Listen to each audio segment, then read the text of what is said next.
You're going to destroy all paper, which means you're going to shred it, which is actually good because paper is less secure than PDFs. That if they want copies of the digital files at any time or after the case is over, you'll provide it.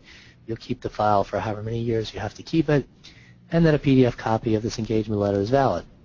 So at that point, you're set. You're ready to go. And if I'll tell you later on how you can sign up for my quick email course on how to be paperless. It has more detail, and one of the things I'll give you is a Word document that has a sample, a provision for engagement letter that my friend Dane Ciolino created, who's a legal ethics expert.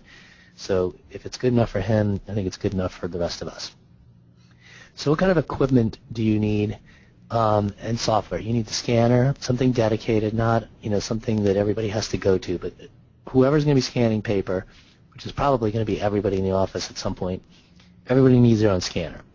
And everybody needs their own PDF software to do more than just view PDFs, but also to be able to do things like rotate pages and so forth. That can be Adobe software or it can be something else, but you need PDF software that lets you manipulate the PDFs, not just view them. You need a file management system. You probably already have one, so you just kind of piggyback onto that. And you really don't need a consultant in the beginning unless you feel uncomfortable, and if you do, then fine, hire a consultant. But the early part of this is pretty easy and anyone can do it. So what scanner should you get? Here's one of those rare things where it's a no-brainer question.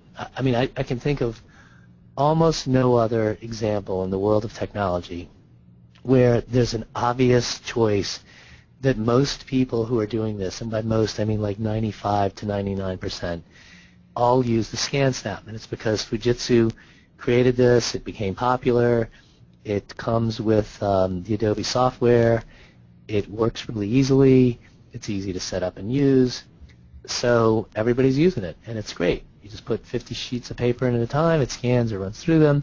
The latest version is called the IX500, so that's a no-brainer. And there again, in the email course, I'll give you a link to a long page where I laboriously analyze why this is good, and I have testimonials and explanations from lawyers who like it, and explanations from lawyers who tried something else that didn't work. So as far as the software goes, you can get by in the beginning with the free Adobe Reader software, especially the latest version of Adobe Reader, which is version 11. That's free. That does a lot of amazing things. That's what my book is about, the one I just wrote. But at some point, you're going to need Adobe Acrobat. And Adobe Acrobat comes in two versions. One is the standard version. Well, let me back up and say, if you're a Windows user, it comes in two versions. If you're a Mac user, you can only buy the most expensive and complete version. So